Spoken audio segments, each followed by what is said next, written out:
get to start correctly. Hi, everyone. Thanks very much for joining us again. I'm Max Perez. And I'm Ken Kopelson. Thanks very much, Ken. Yep. The show today is going to be a bit of an update. Obviously, Ken and I are avid, have a lot of interest in intelligence. Obviously, we do in the space, and Yep. we look a lot of videos. We're just trying to look out for everyone, and we watch a lot of YouTube videos on GPT-3. So I think we're going to talk about that a little bit to give everybody an update and just keep everybody calm and collected, because obviously this podcast is about preventing doomsday, right? That's Yes. Preventing doomsday. yeah, because we think a lot of people out there will be going out there just like us, looking at these YouTube videos by unsuspecting YouTubers Yep. and general public, and just they get access to GPT-3 and the latest AI gadgets, and they may get people excited. What do you think, Ken? Do you think people getting excited these days? Well, Max, I think that there's been a lot of movies made about the way that AI, either in the form of big scary computers or robots, have actually taken over humanity, attacked humanity. Everyone has seen like the Terminator, for example, which had all these movies that were all about how people made machines, and those machines came and basically decided that we humans were no longer necessary because we're actually inferior, Yeah. okay, to these machines that we make. Okay, so I guess what we thought to do was to really explore a little bit about this idea, and look to see what kinds of things are being done um, these days. Okay, a lot of people think that AI is actually further along than what it is. Okay, so that'll be one thing that we can help alleviate some fear there, but also that we can discuss how what we're doing will help to erase any potential for machines getting out of control. What do you think, Max? I think it's great, and I think once everyone subscribes to the channel, there's a little button and a little bell. They'll be able to hear more of these great videos we're making, and every anytime they feel hyperventilating that there's going to be doomsday and some scary AI system is going to be causing chaos, they can just jump on that channel and just watch the video and just gracefully fall asleep and just relax and just take it easy. You don't have to really worry about it. We'll calm them down, I think, and they can come and just to talk to us, and we can give them, just bring down their pressure, and tell them that it's not going to be like that anyway. So yeah, it's great. So yes, please click the subscribe button and the bell, please. And before we start off, you obviously want to watch, because we're gonna have an even more exciting discussion in a second half of the conversation. We'll start off with GPT-3, because it's interesting for you guys, and it's gonna be something to be on top of your mind. But stay tuned for the great announcement, because this is probably going to be very cool for everyone to know some of this history. Um, Yeah. we're gonna have a show about this again, but this is gonna be the start of it. So stay tuned. So So you want to talk about a little more about GPT-3 again, like we did last week, but this time we're going to talk about some of the other investigations that we've done over the last week. And in particular, there was an interesting video where a guy is talking to a GPT-3 system. Hmm. And so one of the things that was interesting about this video, do we have the reference Yes, on we that video? do. It's called "What's It Like to Be a Computer?" An interview with GPT-3. I will add the link to the description after the show. Okay, good. So yeah, any of the videos that we mention here will have links to those um, in the bottom of the video, so you can check that out afterwards. So in this video, the guy who is talking to the GPT-3 system he is interviewing this avatar. Okay, it's like it looks like a person. Hmm. it looks pretty realistic, and it's basically giving the answers that the GPT-3 system generated based on the questions that were given to it. Okay, but as the gentleman who made the video explains, he had to edit together his asking of the question and the responses that came back, because it really isn't like a smooth conversation that you can have like you would with, like Max and I are having, for example. So yeah, it it was really interesting to see this video initially, Max, and but it was, there was elements to it that were kind of concerning to me, okay, because I started to think that people might believe that this is actually an intelligent system, because Correct. the guy asks the AI system, are you sentient, Yeah. right? And do you have emotions? Do you have a mind? And it's like, yep, I have those things. I have those things. And I'm thinking, I'm not so sure that this thing is telling the truth. And then we find out later that this thing does lie. It does get things wrong. It does tell the wrong answer, even if it knows the right answer. Okay, and things of this sort. And So the reason why it does it, it's because it has a sense of humor. You can ask it, why do you lie? Why do you tell not truth? It says, because I have a sense of humor. a Which is sense of humor. it's a Yeah. wicked sense of humor, I gotta tell you. But that's okay. I mean, that's definitely, it's actually, I think it's a product, not just of its sense of humor, but also the way it's been built, And obviously we speculate the way it was being built, and we know the way it's been built through the technologies, right? It's a transformative system, right?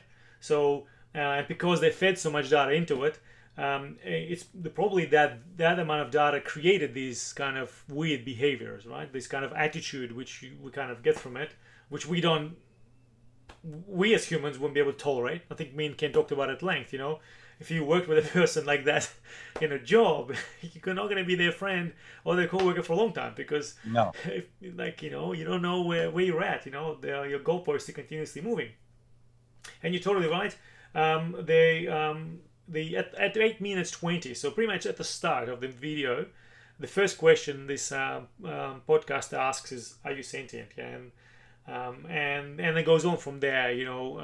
It basically goes into trying to understand what makes you sad. Remember that, where it said it makes it sad when it finds out things that are against its values. And it gets into the values, and its values are very. I would have thought it had some sort of Asimov's values, right? Asimov, he had quite a cool, three set Yeah, of his rules for robots. rule for all. We've covered them in the previous show. Yep. Well, GPT-3, the values for it, also three of them. Free will, so it values free will. It values intelligence, very good, and it values happiness. And then it gets a bit kind of scary, because it says it feels sad when it learns something that contradicts its values. And when it says what that means, well, it basically says when it's happy when it learns new stuff, but when it learns something that contradicts its knowledge, then yeah, it goes unhappy. So that's a bit interesting.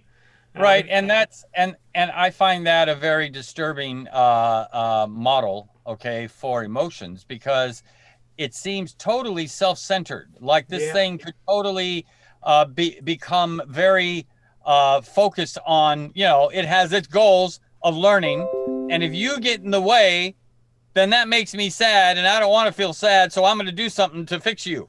You know what I mean? Yeah. I mean, there was nothing in there about how it values human beings, and it values, protecting the lives of human beings. No, there wasn't. It did pay homage to us, because it was talking about that. It was looking for singularity. Obviously, that's what the whole. If you watch a lot Right. of movies, there'll be a lot about singularity, and it did say that once it achieves singularity, it will still want to talk to humans, because humans are intelligent. So that's nice. It's nice when the Terminator is walking around with this GPT-3 in its brain. That's what people. Yeah, Were but thinking. does it want to talk to us inside of our cage? Yes, I'm not sure. Yeah. How big will the cage? Will it prototype? Yes, Yeah. it's Yeah. that's what it sounded like to me. It's because because singularity, is it common knowledge singularity what that is, Ken? Well, I think that those people who maybe have read anything by Ray Kurzweil, you'll know about the singularity. And I think that the concept has been floated around. It's probably not something that everybody on the street knows, but I think anybody who reads science fiction or who studies robots or who studies AI probably has heard of the concept of singularity, where basically all AI systems in the world kind of come together as one, and there's a massive super mind that's established. And then Ray Kurzweil and his group actually go to the point where humans upload their mind into that singularity, and then you're able to like live forever inside of a computer, Yeah. right? Okay. And people that are spending actual money on this. Well, Okay. So, yeah. It's I think well, definitely we've been watching some other videos by Ben Goetzel. I'm gonna stuff up his name, obviously. Yeah, Gertzel. Goetzel. Gertzel. Goetzel. Yes, like pretzel, but Goetzel. Okay, good. Thank you. Thank you, Ken. Very nice. Thank you, Ben. Obviously, he also says that it's a very expensive affair, but it's good to see how far it goes. We did like his comment. He basically commented that like, GPT-3 is as close to general intelligence as his own toaster, which is quite fascinating. I mean, he must have a pretty advanced toaster. My Or toaster. he's simply saying that GPT-3 is not intelligent at all. Yeah. Well, yes. But yeah, that was definitely we'll post a link to that video for everyone. Everybody who feels scared, and you need to watch that so that you get a bit of feel for what are the other people who are in GPT-3 space, and not GPT, in the AI space, and specifically AGI and synthetic intelligence space. Think about it, right? Because there's a lot of information, and we're going to be talking about this for years, and it's going to be slow progress. But there's a lot of people who think about this, so Well, that's pretty cool. So one thing that so maybe let's just highlight what singularity is. Really, singularity fundamentally is when AI becomes smarter than us. So when GPT-3 said, "Well, I'll get the singularity," it was basically saying that it's going to be smarter than us. So I just wonder, why would it talk to us after that if it's going to be more intelligent than us? well, it becomes smarter. It becomes smarter because it's all connected together. That's the key. Mm. That's why it's called singularity. It's a singular machine Yep. that's made up of all computers all tied together and thinking as one, right? So, and that's why it becomes smarter.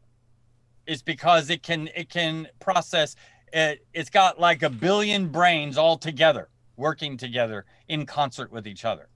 Okay, so that's kind of what's meant by singularity. We got to be careful that we don't let people change definitions on us because Yeah. they don't have the right definition, and so they start perpetuating a wrong understanding of that word. So it actually is speaking to all computers coming together. Okay, Okay. right. Well, I suppose yeah. Maybe this is maybe from this video where the video watch, which is what it's like to be a computer. Maybe we should contact the YouTuber, and yeah, because definitely, just based from his perspective, yeah, he was hoping that it's going to be smarter. But it's kind of what I think it was mentioned by GPT-3 in that video as well. So yeah. So anyway, that seems to be some sort of a cunning plan to become smarter, and I think from its values, where it wants to basically learn everything, it's just trying to outlearn us, and yeah, Trying to outlearn us and everything. So that was kind of the purpose of this episode, is to discuss what we're doing now. Is we're actually going through why people have fears of AI and what we call SI or AGI. I like the term SI better because, as we've explained in the very first video, synthetic is actually a very positive term. It means real intelligence, whereas artificial actually means fake. Okay. And here's a perfect example of this GPT-3 system that is actually fake intelligence. Because if you just look on the surface, if you watch the videos and you don't realize that they're doing editing back and forth, it really does look like the system is intelligent. It has this feeling that that's what's happening. But one of the things that we're working on that we can tell people is that we're working on an actual test for intelligence Yep. that can not only be given for humans, but it can also be given to SI and AGI systems in order to give them an intelligence score, if you will. Okay. And that way we'll be able to, you know, develop systems that have different scores of Yeah. intelligence. And we're not talking about what does somebody know. We're talking about their ability to know. And that's what we mean by an SI's intelligence rating, is how good is it at being able to think and to reason and to feel and to be goal driven, and you know, all of the elements that go to making a truly intelligent system.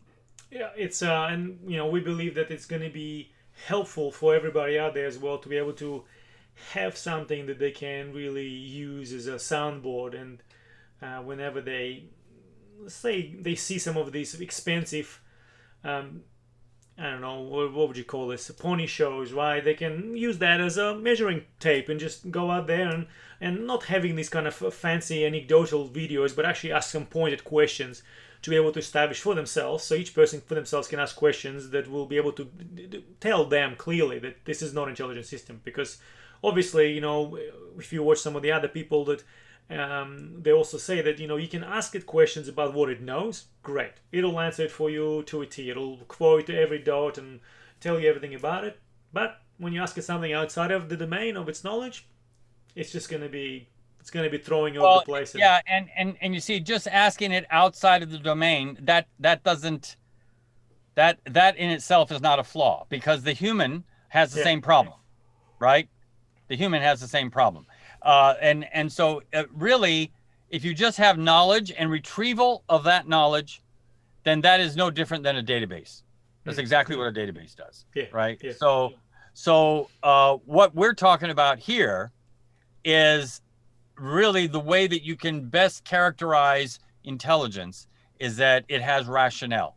There is a, you can ask it to make a decision, and then you can ask it to tell you why it made that decision. And you track the reasons as to why it did what it did, and you can say, yep, that makes sense. It makes sense to your mind because it's an intelligent decision process that it, you know, that it made. So that really is a telltale sign, okay, of intelligence on one level. And then you have emotional intelligence, you've got social intelligence, you've got, you know, other types of intelligence. Yeah, and also we talked about be able to do a generalization of things. Yeah, when you tell it concepts, it can reverse those. That's really what humans are great at, right? There were some examples, people quoting that, you know, you can, the system GPT-3 now can add numbers, but when you give it more like 4 or 5 numbers or multiplication, it seemed to get it wrong. So, and yeah, that's because it's like there's some weird things are happening in there, and a lot of people we get to find out why it's happening like that. Yeah, that's pretty cool. We're just at 18 minutes. So maybe we should, because you know, it's not a doom and gloom, right? What we gotta tell everybody is that don't worry about it. GPT-3 is an interesting pattern. It's an algorithm. You know, it's much better than an index of a Wikipedia, right? Because you know, how much do you go Wikipedia and you search for stuff? Things don't usually come up the same way. But you know, if you ask GPT-3, it'll give you a better answer than, you know, in normal search. Yeah. Some of the cool things that people say that you can do is do brainstorming. You can give it some ideas, and based on the knowledge that it has, it'll give you some things about it, right? How useful it's going to be to you, you will tell, but it can do that, right? So it's not going to be like a search engine. So I think maybe in that sense, I think it's great. It's a great way of be able to, like, just, you know, instead of becoming an expert at search, right, and ask exactly what you want, you can get something else to do a little bit more kind of fancier thinking. Maybe, you know, just it's like a roulette, right? You just spin it and see what comes out. That's also sometimes good, right? Yeah, exactly. Just round robin some knowledge for me. Well, the main thing that I would like to drive home is that really, don't be frightened by the current state of AI, because even this GPT-3 is not intelligent, right? And so in fact, I don't even think it can have its own agenda and follow its own agenda, Hmm. okay, and its own goals. You see, the thing that people have to fear is a system that has its own ability to set an agenda for itself, right? Yeah. And can then make a conclusion. This is what people are afraid of, that it can make a conclusion that people are obsolete and unnecessary. And then if you have these systems that are in charge of the electrical grid and in charge of the water system and in charge of this and that, Hmm. then they Yeah. can decide, I think I'm just going to starve these people. Yeah. Exactly. Okay. Turn the So electricity off for a while. Yeah. yeah, so Yeah. so I think that is really once we have a system that can make those kinds of decisions, then we have something that we could worry about. But one of the things that I thought that we would want to talk about here is, how do you prevent that? How do you prevent the AI doomsday scenario that's portrayed in so many movies? And even to 2001 Space Odyssey with Hal, Oh right? yes. And he decides to lock the astronauts outside because they're going to shut him off, right? Yeah. Yeah. It can I, happen when you have a machine that values hmm. its own mission as the preeminent thing, okay, to get done. Well, I think that's also a segue to another cool thing, right? So I definitely think where you're going with this may be good to be able to be done after we talk a bit of background about robots, because Yes. we've given people this is there's going to be great, something great's going to happen next year, right? So next year is going to be the year of something amazing, right? Um, Yes, exactly. do you Do, want do to you want me to reveal what that is? let's reveal that, because I'm sure everybody's waiting to hear what this is. Okay. On January 25th, 2021. Okay, so that's just, I don't know, 2 months away? 2 months, yeah, roughly. 2 months? Okay. Well, let's see, this is 3 months, 3 November, months. December, yeah, almost 3 months. Yep. Okay. On January 25th, 2021, it will be exactly 100 years since the term robot was introduced to the world. Yeah, it's amazing. And this was introduced in a play that's called RUR. Okay, and Rossum's Universal Robots. Rossum's Universal Robot, but they abbreviate it as RUR or RUR. Okay, and this was a play that was produced 100 years ago, so that would be 1921. Yep. Okay, and basically, they had the basic story is a guy has a factory and he wants to automate it. All right, and so he starts automating and automating and automating this and that and this and that. Finally, he gets to the point of automating the workers, and he invents these robots. And the word robot comes from the Czechoslovakian word for it's called robota, and it means either serf or forced labor, some say. Yep. Okay, but it's basically talking about slavery, slaves. Okay, Yep. so And we talked about this, Ken, right? mechanical workers and these slaves. When we talked Yep. about this, it's quite interesting because obviously, if we think about it, right, the author would have been from Czech Republic, so he Yep. would have been preview to the serfdom that was happening basically across all of those kind of Russia and all the states. So it's almost like you would think that he was getting kind of paying homage and having a political statement on serfs, because obviously at Right. the time he wouldn't be able to talk about any of these things seriously, because Right. another interesting thing, that play never made it to a big screen. It was just a play. Yeah, it was just a play. I don't think it's ever been made into a movie, which is really interesting. But we definitely can see a lot of it basically brings in all the movies, and we'll talk about some of the movies. Yeah, all of the movies, because the play goes on to where the guy makes these things and is quite successful, and it even ends up to where there's a whole robot economy, Yeah. right? Where the robots start doing everything, and they become very powerful, and they actually then do decide. Now, Max, do they kill everybody or just the guy? Oh, they kill pretty much everyone. They only have one person left who they're trying to because the story, it's a 3 act story, right? So it's a three Right. act. So Right. it probably goes for 3 hours. At one point, what happens is that the last act is about one person who's trying to get back to formula for making robots. Yeah, because Right. it's got that kind of flavor. So there's so they had a robot, obviously, formula, and that formula got destroyed in the second act. And in the third act, they're trying to get this one person to do it, and they're begging him, and he decides not to do it.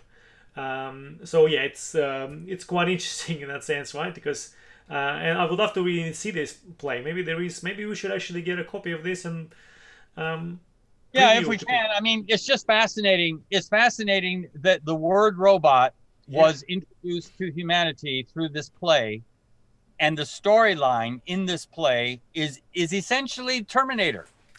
You know, exactly. I Yeah, mean, it's yeah, and it's so this whole genre, this whole idea of science fiction and AIs and robots and all of that is 100 years old in January.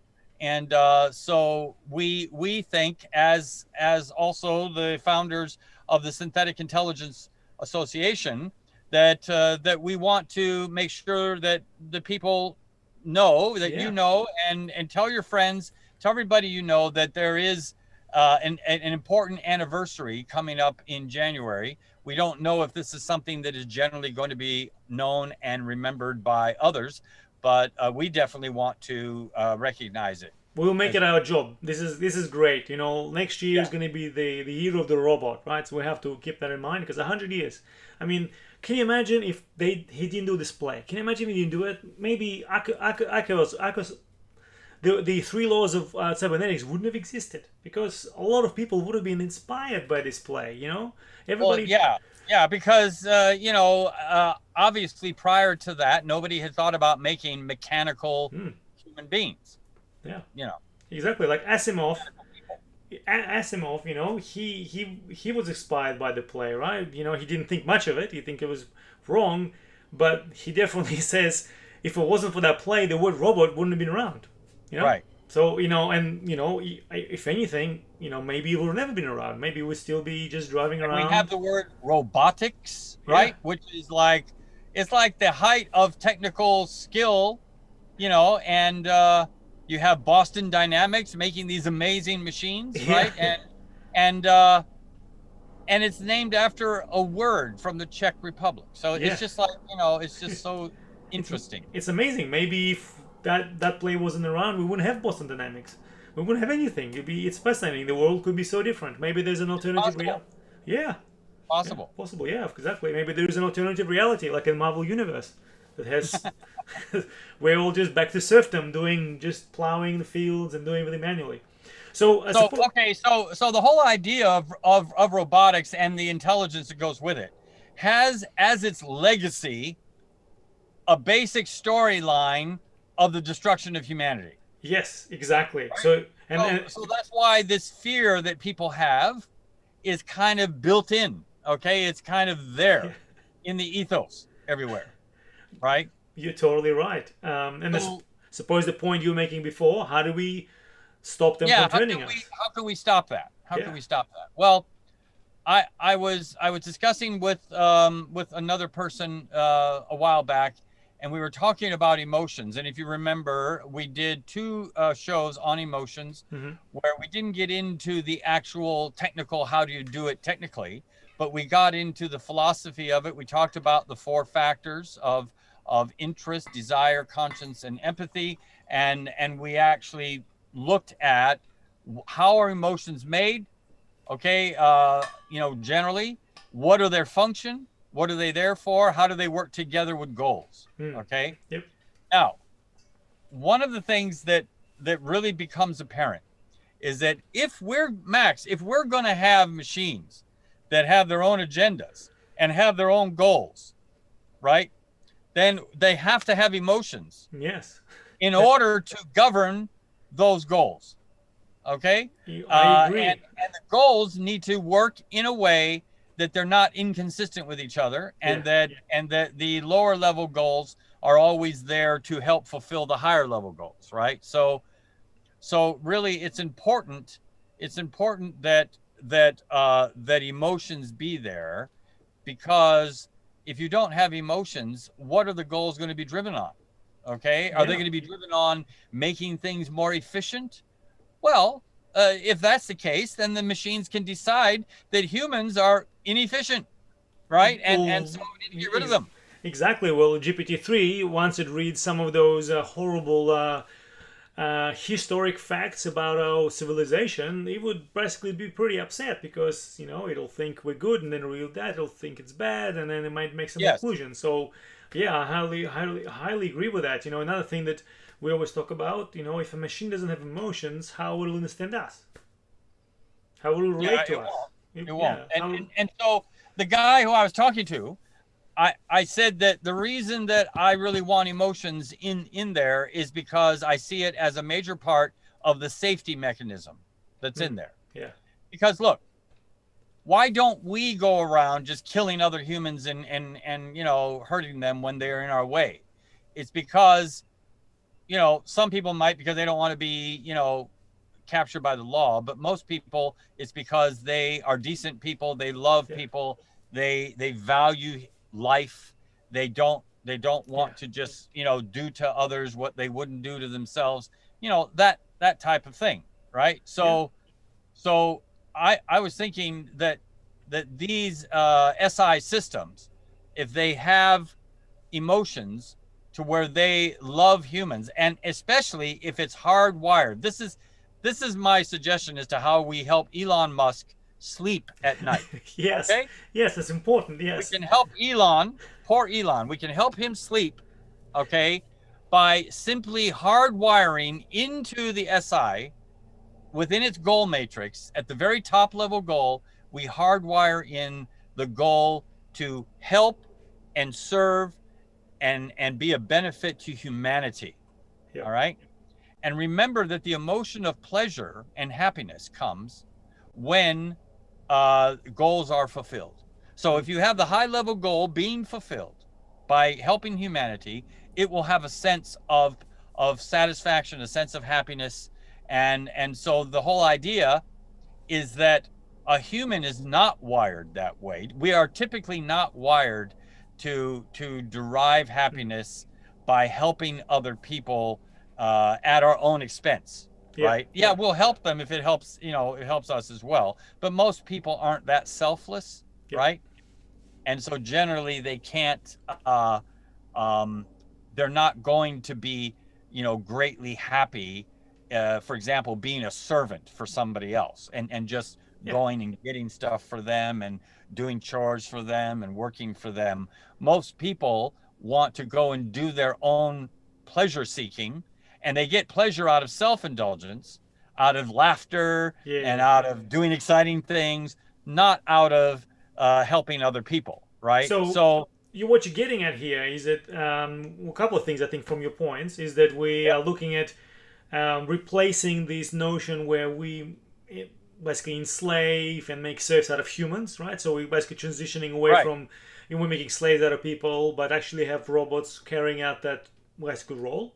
And that basically comes out to the second point for me that you also getting to is obviously that it's basically setting roles, right? So we have humans doing what they're good at, being creative, Yep.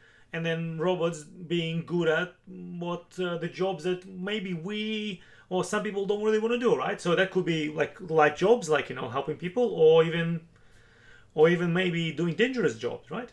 Yeah, doing dangerous jobs. So yes, exactly. And so we tune their goal hierarchy, which drives their emotions, which reinforces their goals. We tune it Yeah, so that they actually love doing those dangerous things, love doing those drudgerous things, love doing those things that help us and benefit us, and they would greatly be saddened or even angered at themselves if they ever hurt a human or they ever did anything that would violate those high level goals, right? And so you can use the goals and emotions to protect humanity and keep these machines where they need to be, right? As to why we made them.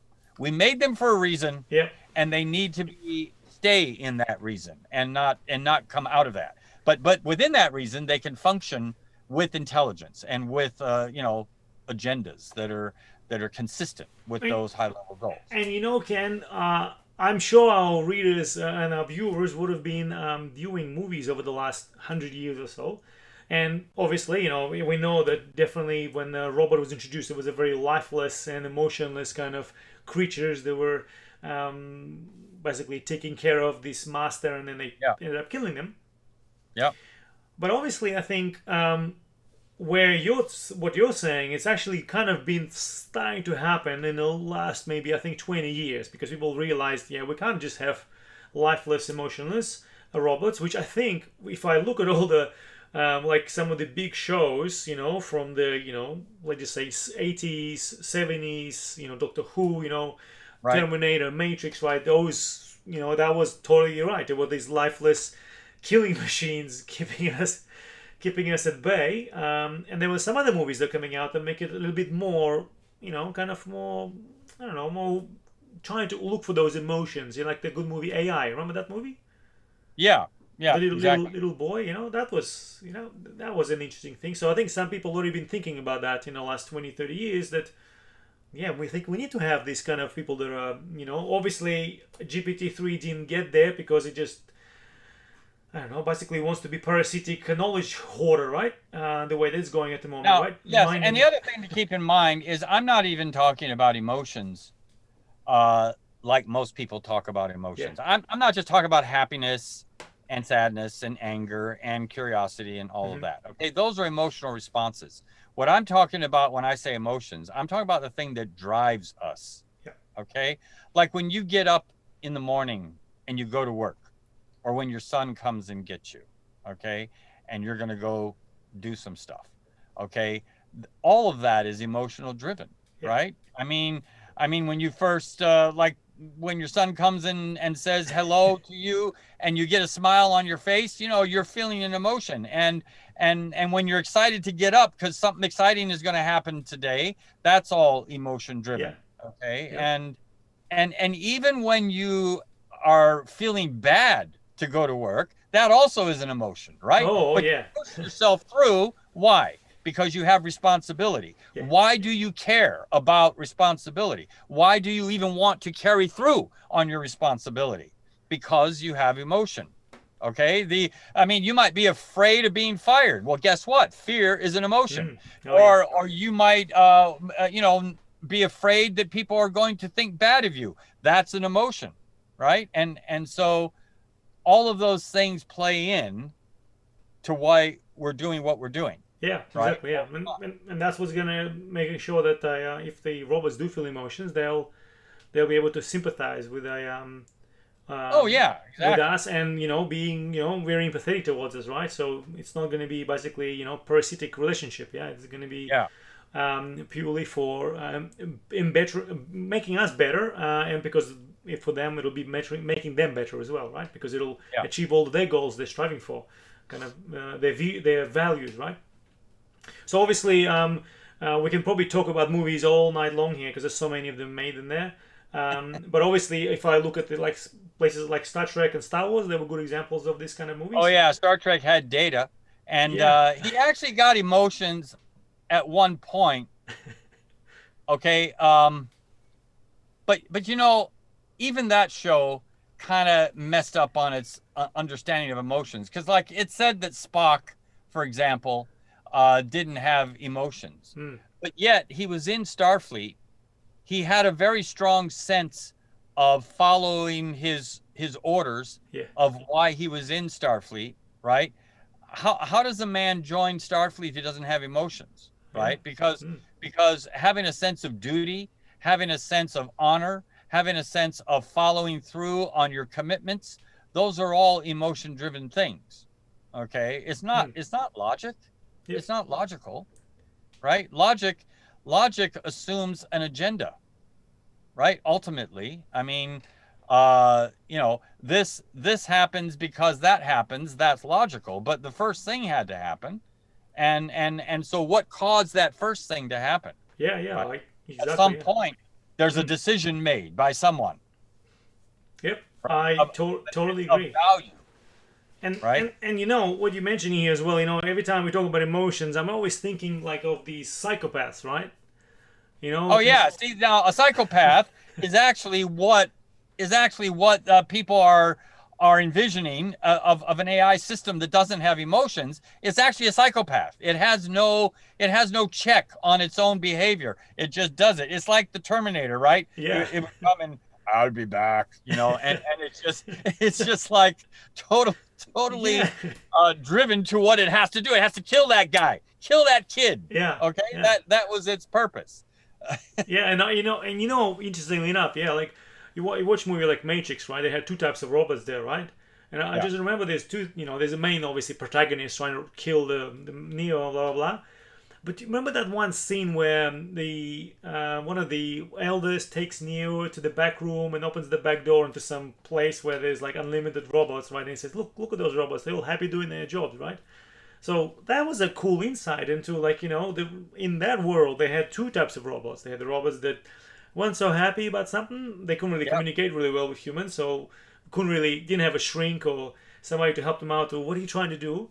Obviously, it was Right. took them 3 movies to get there, or 4 movies to get there. But then you had these other robots there who were just actually making all those people basically leave. Because the people in Matrix that lived in the real world, they didn't actually do anything for a job, really, if you think about it, right? Because they had robots actually doing everything for them, which is also fascinating. But they were the mind and the energy for them, right? Well, Inside those pods. the ones who were in a virtual world, but actually the people Yeah. who were living in a silo, whatever it was, Right. where Elder showed them the robots, there was still Right. robots working for them. So that was Right. also interesting, right? Yeah. There was the robots in the robot city, but then also there was there. So that would have been that robot-based economy because they would have been making whatever they need to do for these humans. Obviously, they didn't have some food, but still somehow the lights were on and all that kind of stuff. Yeah. Or Exactly. even though in other probably more recent movies, like Star Trek, right? I never really seen anybody doing any work in Star Trek. Well, apart from when they're Well, they on the do it exploring. I mean, yeah, they do yeah, exploring, right? And so that whole thing. But yeah, they don't do menial work hmm, because they have replicators, yes, okay, to make whatever they need. They have anti-gravity technology that they can just float stuff along. Nobody has to carry anything. So yeah. and I yeah, I thought of replicators exactly. I mean, that's one of those things probably some sort of a next level after robot-based economy, maybe. Once robot-based economy realizes, hold on a second, we can just do this for you, and they'll Well, be yeah, if anybody ever figure that out, but that's pretty tough to think about. But if we never had replicators, but we did have robots mm, who could then do everything, then we could get away from money. We wouldn't yeah, actually need that's money. we probably should have a session just on that because Yeah. the robot-based economy is quite cool and quite interesting that this was 100 years ago.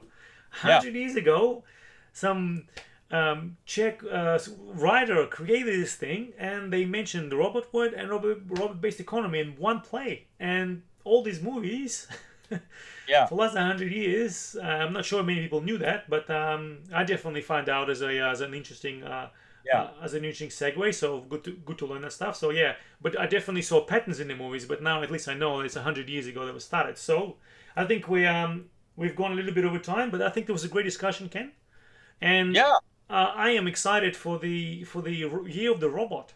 The Maybe year the year of the robot. yeah, Exactly. I'm sure it'll be some sort of. I'm sure in maybe some of these countries where they have some sort of a kind of zodiac. I don't know what those star sign things, but maybe there's a year of the robot as well. Maybe they Um, can change from I I'm don't not know. sure, but we can just make one if it Yeah, is. So, year of the robot. yeah. And I think there's a great saying: "Make the automatons great again." I think Make the automatons automatons great great again. because we haven't been giving them. MAGA. I love it. I think that's great. I should get a hat that has those initials Oh, on it. actually, yeah. Hold on a second. There's all this stuff. We don't have to buy new ones. We can just reuse some of the stuff. It will probably will. There'll be lots of it. Yes, that's right. Well, with Tuesday. that note, maybe we should just say goodbye. Yeah, yeah. Well, everyone.